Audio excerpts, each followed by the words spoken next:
इयत्ता 6वी विषय सामान्य विज्ञान पाठ पहिला लक्षणे सजीवांची स्वाध्याय प्रश्न पहिला आहे रिकाम्या जागी योग्य शब्द सुचवा.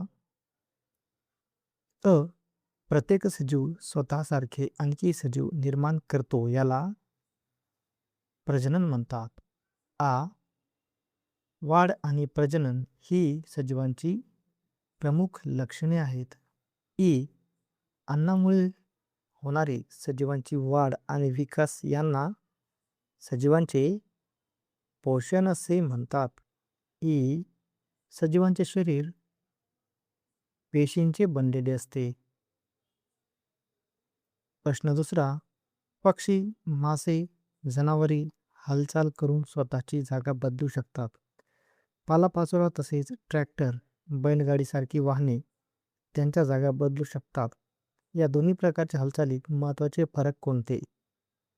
उत्तर पक्षी, मासे, जनावरे हे सजीव आहेत. त्यामुळे ते अन्न, पाणी आणि संरक्षणासाठी स्वतःहून हालचाल करतात. पण पालापाचोळा, ट्रॅक्टर, बैलगाडी या निर्जीव वस्तू आहेत. त्यांना स्वतःहून हालचाल करता येत नाही. वारा, माणूस किंवा इतर शक्तीमुळे त्यांची हालचाल होते. 3. अनेक रोगांचे जंतू अतिशय सूक्ष्म असतात. ते नुसत्या डोळ्यांनी न दिसणे इतके लहान असतात.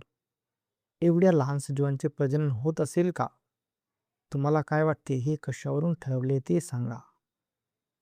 उत्तर होय. एवढ्या लहान सजीवांचेही प्रजनन होते. कारण रोगांचे जंतू शरीरात गेल्यानंतर त्यांची संख्या वाढते आणि रोग पसरतो.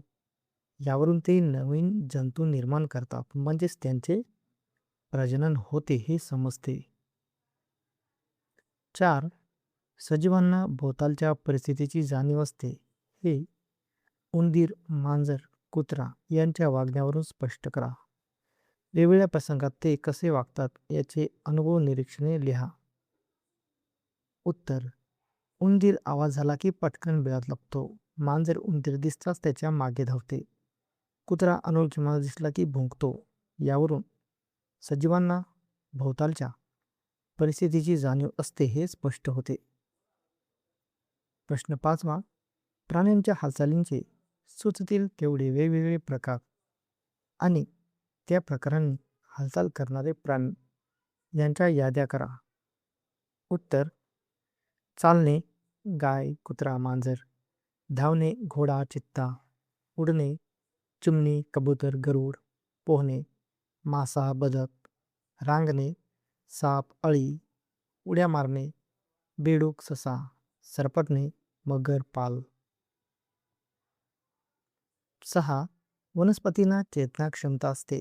हे ज्यावरून समजते अशी सुचतील तेवढी तुमची निरीक्षणे आणि अनुभव लिहा. उत्तर 1. लाजूच्या पानांना स्पर्श केला की ती मिळतात. 2. झाडांची पाने सूर्यप्रकाशाकडे वळतात. 3. पाणी न मिळाल्यास झाडे कोमेजतात. 4. वेल आधार मिळाला की त्याला गुंडाळते. 5. फुले सकाळी उमलतात व रात्री मिटतात. यावरून वनस्पतींना चेतना क्षमता असते हे समजते. 7. कासवे बराच काळ पाण्यात राहतात. थोड्या थोड्या वेळानंतर ती पाण्याच्या पृष्ठभागावर येऊन डोके पाण्याबाहेर का काढतात? मासे मात्र असे करत नाहीत का? उत्तर कासवे फुफ्फुसांच्या सहाय्याने श्वसन करतात. त्यामुळे त्यांना श्वास घेण्यासाठी पाण्याबाहेर यावे लागते. पण मासे कल्ल्यांच्या सहाय्याने पाण्यातील प्राणवायू घेतात. त्यामुळे त्यांना पाण्याबाहेर येण्याची गरज पडत नाही. प्रश्न 8वा खाली बेडकाचा जीवनक्रम उलटसुलट क्रमाने दिलेला आहे. तो क्रमाने येण्यासाठी चौकटीत योग्य क्रमांक द्या. उत्तर 1 2 3 4 5. प्रश्न 9वा सजीव आणि निर्जीव यांच्या लक्षणांच्या आधारे खालील उदाहरणांचे सजीव आणि निर्जीव असे गट करा. दगड, फुलपाखरू, सायकल, पुस्तक, मासा, हवा, झाड, पतंग, बस. उत्तर सजीव. फुलपाखरू, मासा, झाड. निर्जीव. दगड, सायकल, पुस्तक, हवा, पतंग, बस. प्रश्न 10वा. खालील प्रश्नांची उत्तरे लिहा. अ. दुष्काळात पुरेसा चारा आणि पाणी न मिळाल्याने जनावरांवर कोणते परिणाम होतात? उत्तर. दुष्काळात चारा आणि पाणी कमी मिळाल्यामुळे जनावरे अशक्त होतात, आजारी पडतात आणि काही जनावरे मरतात. आ. वाघाचा बछडा मोठा होतो, त्याचाही विकास होतो का? हे विधान स्पष्ट करा. उत्तर होय. वाघाच्या बछड्याचाही विकास होतो. तो फक्त आकाराने मोठा होत नाही, तर त्याच्या शरीरात आणि वागण्यातही बदल होतात. तो चालणे, धावणे आणि शिकार करणे शिकतो. उपक्रम. नैसर्गिक डिंक कुठून व कसा मिळवतात? अशाच प्रकारे आणखी कोणकोणते पदार्थ मिळतात याविषयी माहिती मिळवा. उत्तर. नैसर्गिक डिंक काही झाडांच्या खोडाला चिरा दिल्यावर बाहेर येणाऱ्या चिकट पदार्थापासून मिळतो. हा चिकट पदार्थ हवेत वाळवल्यानंतर डिंक तयार होतो.